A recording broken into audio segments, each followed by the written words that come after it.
oyo ezali susu ntango ya kolelalela mpo na ekolo te toleli mpe mingi oyo ekomi ntango ya kotelema kolata kanda esantu kopamela ya kopamela kopapa ya kopapa kokata ya kokata kobelela moto na nzambe kita mpona kosikisa misala ya satana moto itisa moto yaya ezikisa misala ya satana na mboka moto itisa moto yaya ezikisa misala ya satana na mboka. Chers compatriotes, mesdames, messieurs, voilà 30 ans que dans la région des Grands Lacs africains, nous sommes en proie à une guerre, que dis-je, à des guerres successives et interminables de haute intensité, avec leur lot de coups d'État, d'assassinats des chefs d'État, des officiers, voire même des autorités religieuses. Rappelons, pour mémoire, la guerre civile en Ouganda, entre 1985 et 86. La guerre civile au Rwanda, entre 90 et 94. L'assassinat du président Melchior Ndadaye du Burundi, en 1993.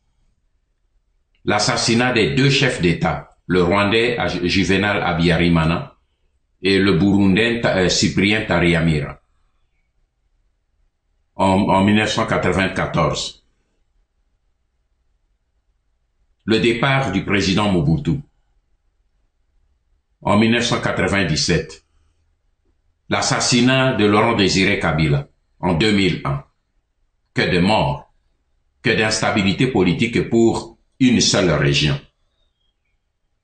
Mais voilà surtout 20 ans que dans cette même région, notre pays, la République démocratique du Congo, est particulièrement plongé dans une spirale de chaos, de haine, de barbarie, de sang et de mort.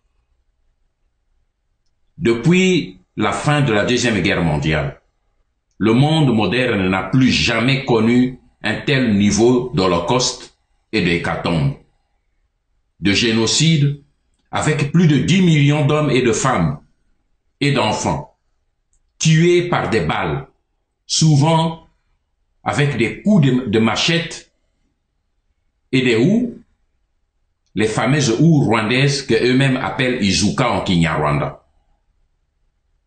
Les femmes congolaises de tous âges, à partir des bébés de quelques mois, jusqu'aux grands-mères de plus de 80 ans, sont exécutées indistinctement après avoir subi des viols de masse avec une telle barbarie et une telle sauvagerie que la décence ne me permet pas de décrire ici, par respect pour nos mamans. Tout ce tableau apocalyptique de la situation de notre pays devrait ainsi interpeller chaque Congolaise et chaque Congolais et l'amener à se poser des questions pour tenter de comprendre ce qui nous arrive en République démocratique du Congo. Oui, nous devons chercher à comprendre pourquoi, dans ce tourbillon de la région des Grands Lacs africains, seule la République démocratique du Congo continue de vivre 20 ans durant au rythme de pillages, de viols, de massacres et de trafic de tout genre. Nous devons comprendre pourquoi les crimes sur les Congolais qu'on tue et qu'on viole par milliers et par millions, pourquoi ces crimes-là sont cyniquement ignorés des médias occidentaux, alors que ces médias font beaucoup de boucans lorsque des cas isolés des crimes et des viols se commettent dans leur propre pays. Oui, nous devons aussi chercher à comprendre pourquoi les différentes agressions répétées des pillages et des crimes commis en République démocratique du Congo par les armées du Rwanda et de l'Ouganda n'ont jamais été sanctionnées par la communauté internationale. Nous devons comprendre pourquoi les quelques rares résolutions du Conseil de sécurité de l'ONU n'ont jamais été suivies de faits directs. Nous devons comprendre pourquoi, depuis près de 20 ans, toutes les tentatives politiques pour essayer de mettre fin aux crimes qui se commettent en République démocratique du Congo n'ont pas abouti malgré la présence de plus de 20 000 casques bleus sur le théâtre des opérations.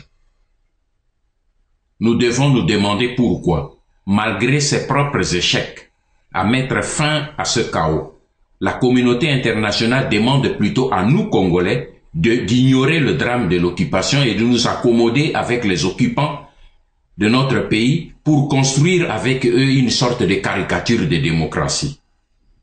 Voilà pourquoi mon jeune frère Patrick Mbeko et moi-même avons pris la décision d'entreprendre une rigoureuse démarche épistémologique basée sur l'examen des faits historiques et non sur des rumeurs ou des préjugés. Oui, nous avons remis sur le tapis les thèses que élaborent les médias dominants des puissants pays du Nord et qui sont souvent, hélas, gobés par les Congolais sans discernement et sans critique. Nous nous sommes demandé comment faire pour que l'élite congolaise et la classe politique congolaise soient caparaçonnés contre cette vague de mensonges et de campagnes de détournement de la vérité, de distorsion de la vérité, toute cette campagne et toutes ces théories que les médias du Nord déversent dans leur cerveau et créent chez eux un horrible et néfaste syndrome du larbin qui font des Congolais les complices de leurs propres agresseurs et de leurs propres bourreaux. Le souci de la rigueur de notre démarche nous a contraints à remonter jusqu'aux origines premières de la naissance de l'État indépendant du Congo. Nous avons scruté les conditions et les circonstances qui ont entouré la création de cet État.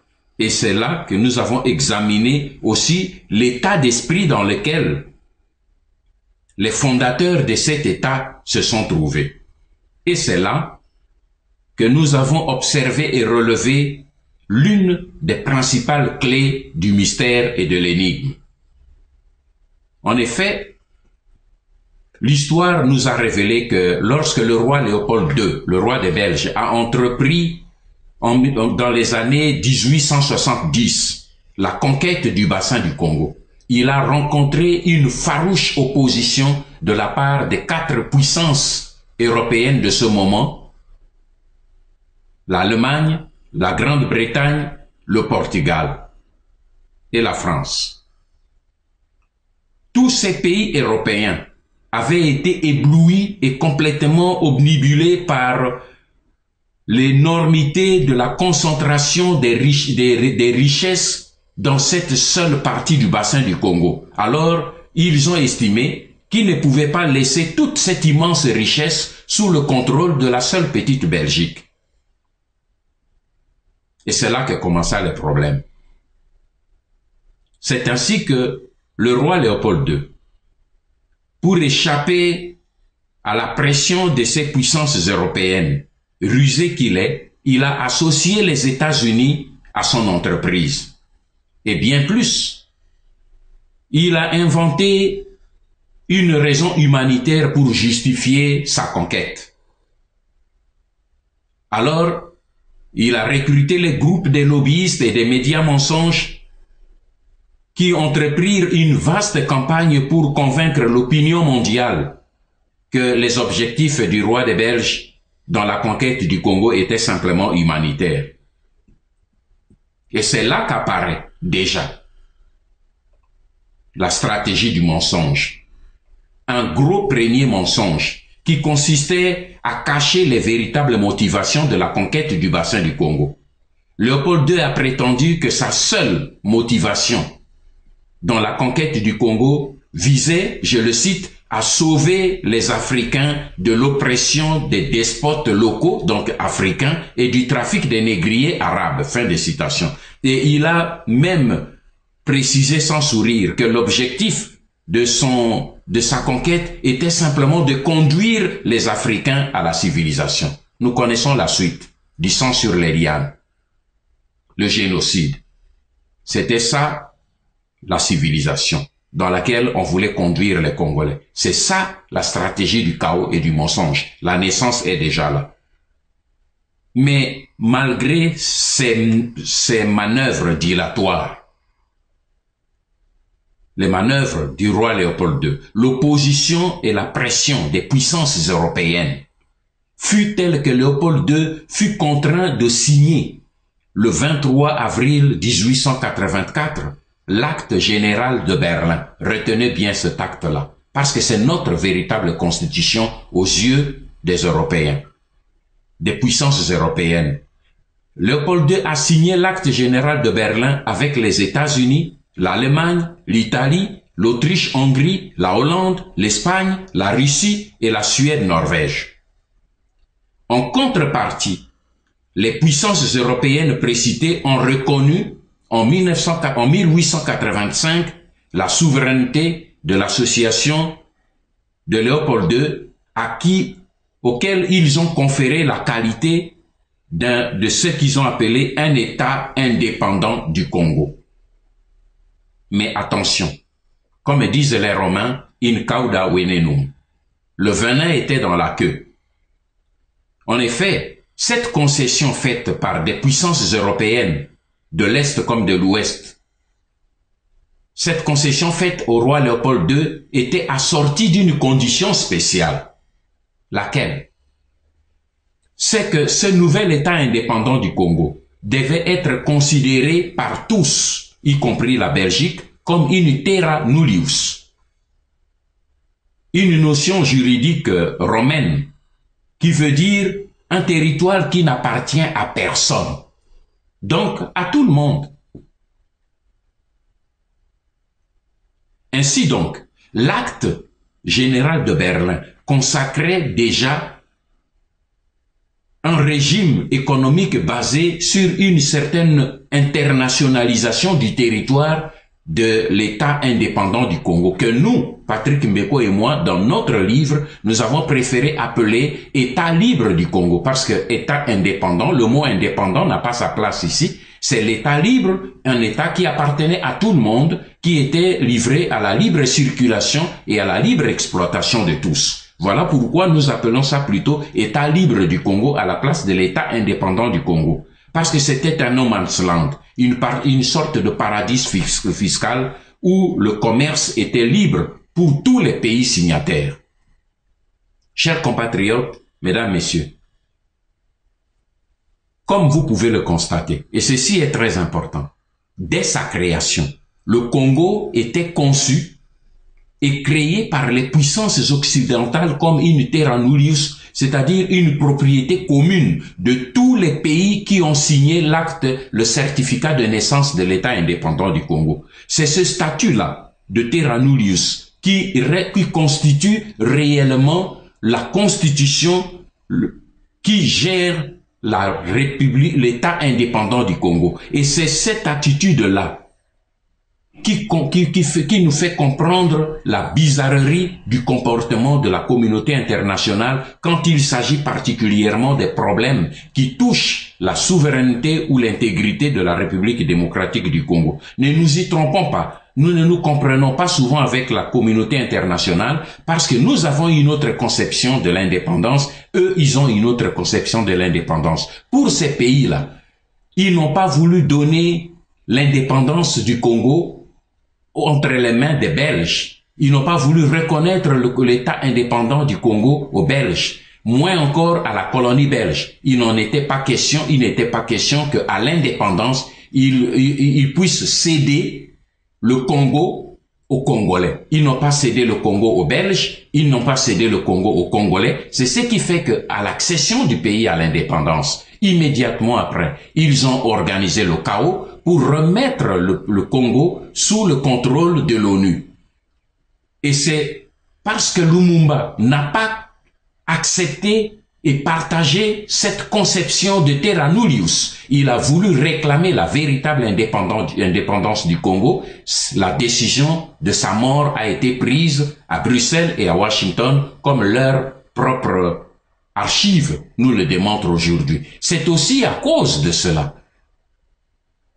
que en 1980, lorsque le mur de Berlin tombera, les mêmes puissances qui se considèrent comme les vrais propriétaires du Congo décideront du départ de Mobutu et de choisir maintenant les dirigeants ougandais et rwandais comme étant les tuteurs de la République démocratique du Congo. C'est dans cette optique-là que Laurent Désiré Kabila, lorsqu'il est arrivé, il a constaté l'existence de ce plan et il a voulu s'y opposer, que la décision de l'éliminer a été prise pour mettre à la tête de la République démocratique du Congo un jeune officier rwandais, Hippolyte Kanambe. C'est dans cette optique-là qu'aujourd'hui, l'ONU, la MONUSCO, qui se trouve en République démocratique du Congo, œuvre non pas pour aider les Congolais à mettre fin à l'occupation, parce que l'occupation est l'œuvre des signataires de l'acte général de Berlin. Et l'ONU, qui est l'instrument de cette même communauté internationale, est au Congo pas pour libérer les Congolais, mais pour appliquer la politique des signataires de l'accord de l'acte général de Berlin, qui sont les pays occidentaux que nous venons de citer. Tant que nous ne comprenons pas cela, nous serons l'instrument de ceux qui détruisent notre pays. Voilà pourquoi notre démarche dans ce livre vise donc à faire comprendre à tous les Congolais l'état d'esprit réel des puissances occidentales et la conception exacte qu'ils ont de la République démocratique du Congo, notre pays. Notre grand souhait à travers ce livre est que l'élite congolaise, sa jeunesse et son peuple soient tous caparaçonnés contre cette campagne d'intoxication et de distorsion de la vérité, qui fait que les Congolais prennent leurs agresseurs comme leurs protecteurs. Notre objectif est avant tout de libérer le Congolais de lui-même, c'est-à-dire de son ignorance. Nous voulons que le Congolais soit capable d'identifier clairement les vraies menaces qui pèsent sur son propre avenir. Nous voulons que la classe politique congolaise et toute l'élite congolaise de notre pays arrête cette bêtise qui consiste à aller vers les pyromanes pour leur demander de venir éteindre l'incendie qu'ils ont eux-mêmes délibérément allumé pour pouvoir leur permettre d'exploiter impunément les richesses de notre pays. Face à l'ignorance et à l'indifférence d'une bonne partie de la classe politique congolaise et de sa jeunesse, nous nous sommes demandé comment faire pour que toute la classe politique congolaise et tout le peuple congolais appréhendent la gravité de la situation qui menace dangereusement l'avenir de tout notre peuple. Bossuet a dit, je le cite, « Nos vrais ennemis sont en nous-mêmes ». Et moi je précise que nos vrais ennemis et nos pires ennemis, c'est l'ignorance. Oui, car un peuple qui s'ignore et qui ignore ses propres conditions existentielles est un peuple qui est appelé à disparaître. Même Dieu le confirme dans sa parole lorsqu'il dit « Mon peuple périt parce qu'il lui manque la connaissance ».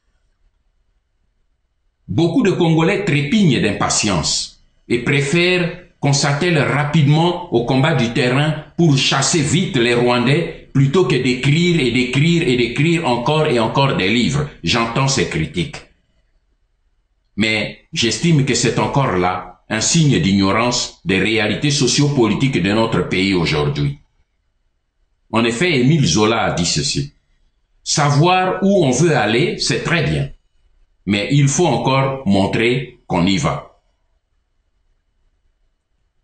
Mes chers frères, libérer aujourd'hui la République démocratique du Congo et le remettre entre les mains d'une élite, d'une classe politique et d'un peuple qui est inconscient et qui ne mesure pas exactement la vraie valeur de ce pays et par-dessus le marché qui ignore la responsabilité qu'il porte pour protéger ce pays, remettre un pays entre les mains de ce peuple-là équivaut C'est comme si un père qui, après avoir arraché entre les mains des voleurs le trésor qui a été volé, allait le remettre entre les mains de son bébé, de son enfant de 4 ans pour le protéger.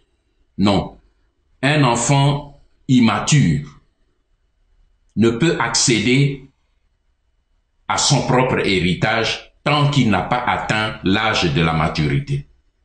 Voilà pourquoi, devant l'absence d'une prise de conscience suffisante d'une bonne partie de la classe politique congolaise et de la jeunesse, nous avons estimé qu'il fallait encore lui apporter des éléments d'information susceptibles de booster leur conscience pour les conduire à une véritable révolution. Oui, parce qu'il s'agit plutôt d'une véritable révolution et non pas d'un simple coup de force politique ou militaire. C'est pourquoi notre démarche, c'est pourquoi nous avons entrepris des démarches pour expliquer les causes directes du chaos actuel. Et pour cela, nous avons choisi de remonter l'histoire jusqu'aux années 1980 pour identifier et examiner les causes premières du cataclysme qui s'abat aujourd'hui sur la région des Grands Lacs africains en général et congolais en particulier.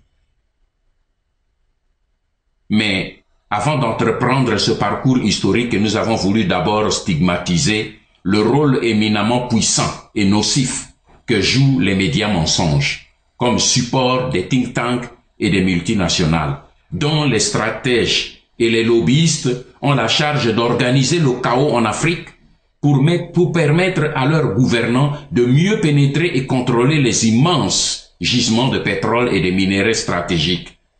Au-delà de tous les discours de propagande que nous entendons, mes chers frères, la vérité est que, aux yeux des think tanks occidentaux et de leurs lobbies, une Afrique forte et stable, avec une élite forte, avec un leadership fort, constitue une menace sérieuse pour les intérêts vitaux des pays industrialisés. Depuis l'horrible scandale de la manipulation médiatique de Timisoara en 1989, en passant par les faux massacres du campus de Lubumbashi en 1990, sans omettre la vaste campagne d'intoxication que les États-Unis avaient organisée au sujet des armes de destruction massive en Irak en 2003, les médias mensonges se sont distingués ces 30 dernières années dans le rôle d'édulcorer, de tordre ou d'étouffer la vérité au profit des gouvernements des pays du Nord. C'est ainsi que depuis 1996, ils ont inventé en ce qui concerne les conflits en République démocratique du Congo des concepts mensongers de rébellion pour couvrir les différentes guerres d'invasion que eux-mêmes ont organisées pour déstabiliser et créer le chaos au Congo pour leur permettre de faciliter son pillage. Voilà pourquoi nous avons analysé dans les moindres détails et sous tous les angles les causes profondes du chaos et le déroulement des guerres successives qui ont eu lieu dans les trois principaux pays de la région des Grands Lacs, entendez l'Ouganda, le Rwanda et la République démocratique du Congo. Nous nous sommes forcés, tant que faire se peut, de démontrer aux lecteurs que derrière les 3 nègres de service que sont Kaguta, Kagame et Kanambe, que nous appelons les 3 K dans notre livre, qui, eux, travaillent à visage découvert comme agresseurs du Congo, il y a des têtes pensantes qui sont cagoulées et des mains de fer qui tirent des ficelles mais qui sont gantées. C'est cette scène rocambolesque que nous allons voulu illustrer à travers la photo de couverture de notre livre. Vous y voyez clairement les 3 têtes des nègres de service qui travaillent à visage découvert, mais vous avez au-dessus d'eux, regardez bien la photo, vous y verrez des têtes pensantes mais qui sont couvertes par un rideau de nuages. Le nuage, n'est-ce pas, de la nébuleuse de la communauté internationale, mais qui, eux, inspirent et conduisent l'action. tout le message est contenu dans cette photo. Mesdames, Messieurs, chers compatriotes, voici donc stratégie du chaos et du mensonge, poker menteur en Afrique des Grands Lacs. Un modeste ouvrage de 657 pages que nous mettons à votre disposition comme notre contribution au débat, le vrai. Le débat de l'affranchissement et de l'émancipation de l'Afrique en général et de la République démocratique du Congo en particulier. Nicolas Boileau a dit, je le cite, « Il est de l'essence d'un bon livre d'avoir beaucoup de critiques. Mais la plus grande disgrâce qui puisse arriver à un livre qu'on met en public, ce n'est pas que beaucoup de gens en disent du mal, c'est plutôt que personne n'en dise absolument rien. Voilà pourquoi vos critiques sont les bienvenues. Mais nous souhaitons que vos critiques ne soient pas oiseuses, mais qu'elles contribuent au progrès en apportant un plus au processus de combat que nous menons tous. Notre profond souhait est que ce livre apporte un éclairage nouveau au débat et au combat de la libération et du développement de l'Afrique et de notre pays, la République démocratique du Congo. Car ce livre est en lui-même un message qui est issu de la communion des deux générations, comme pour conjurer les vains préjugés et les complexes ridicules qui créent souvent des mirages de barrières entre des générations et qui inhibent inutilement les vrais débats d'idées. Il est temps que nous-mêmes, Africains, nous soyons les auteurs de notre propre histoire, comme l'a souhaité Patrice Emery Lumumba dans sa lettre testament à sa femme. Ce sera là au moins une première étape, celle de notre remise en question qui, comme le dit Mabika Kalanda, constitue la base de notre propre décolonisation mentale, parce qu'il s'agit bien de la décolonisation mentale. En prenant conscience de nos responsabilités au travers du savoir et de la critique, nous pourrons nous assumer face aux enjeux majeurs de la mondialisation. Car dans cette phase de la mondialisation, les nations faibles, sans connaissance ni conscience, sont appelées à disparaître fatalement. Nous avons tous une lourde responsabilité vis-à-vis de l'Afrique et vis-à-vis de nos peuples respectifs. Nous ne devons pas nous contenter seulement de jeter des pierres sur les autres, y compris sur nos bourreaux et nos agresseurs. Posons-nous plutôt ces simples questions. Que puis-je faire et qu'ai-je déjà fait aujourd'hui pour stopper et changer cette situation? Le grand savant et mathématicien, physicien Albert Einstein a dit avec raison une phrase importante. Il a dit ceci: le monde ne sera pas détruit par les méchants, mais par ceux qui regardent les méchants sans rien faire. Fin de citation. En effet, nous, Congolais, nous sommes autant coupables que les agresseurs et les pilleurs de notre pays lorsque nous refusons de réagir contre leurs projets. Il ne doit pas y avoir des spectateurs d'un côté qui ne font que critiquer et conspuer, et de l'autre, les acteurs. Ce livre nous enlève le prétexte de dire demain, moi, je ne savais pas. Ce livre est une arme que nous mettons entre vos mains. C'est un instrument. Il n'est pas la Bible avec des vérités immuables, non. Mais il est le résultat de rigoureuses recherches et de profondes réflexions que ces deux auteurs ont voulu mettre à votre disposition pour enrichir votre bagage personnel et vous permettre d'apporter efficacement votre contribution dans ce combat de libération et du développement de l'Afrique en général et du Grand Congo en particulier. Mes chers compatriotes,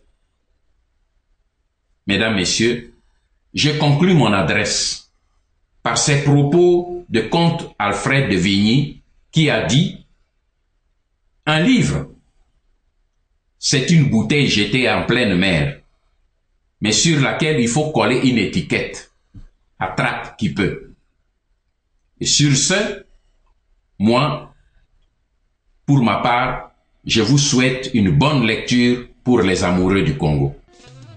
Je vous remercie et que Dieu vous bénisse.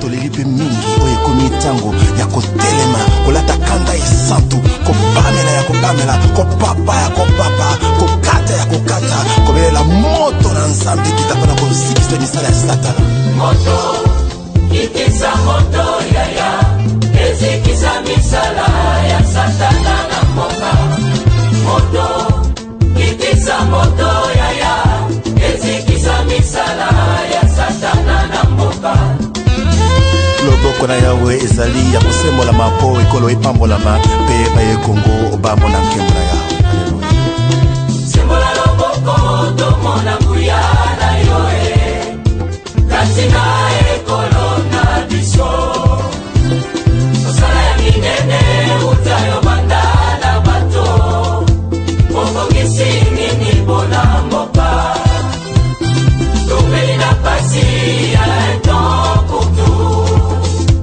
yaka tobandela elongo na yoe yaka mokonzi yaka tobandela motongo ekolo elongo na yo tali tuluku ya bansomi ya kongo batelemi mpona koyamba lipambo likote epai na yo sembola loboko na ekolo tolingi tomona embo na yo sembola loboko na ekolo tolingi tomona embo sembola loboko tomona nguya tobebisa misala ya satana na mboka makila ma yesu mapetola ekolo mabebisa misala ya satana na mboka sembola loboko tomona nguya tobebisa misala ya satana na mboka makila ma yesu mapetola ekolo mabebisa misala ya satana na mboka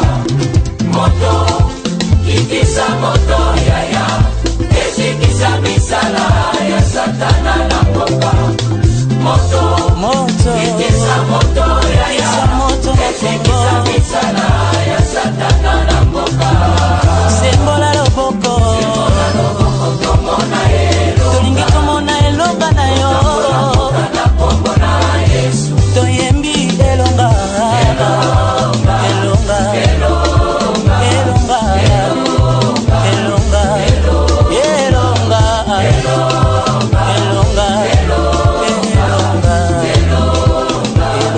elonga ah moto moto na yo kitisa moto misala ya satana lokola balia na Kongo Yesu moto na yo ekita misala ya satana na mboka yawe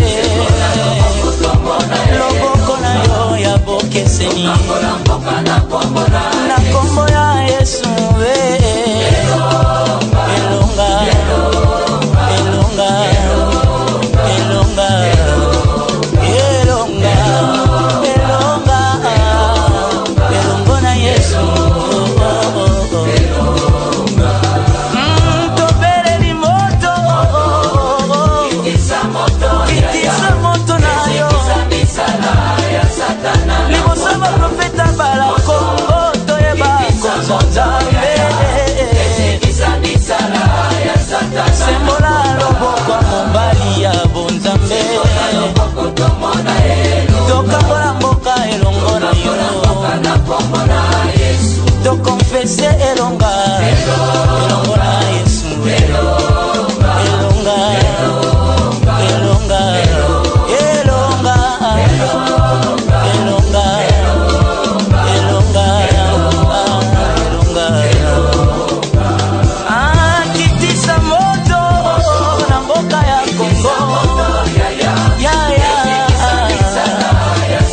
tobeleli moto moto ya na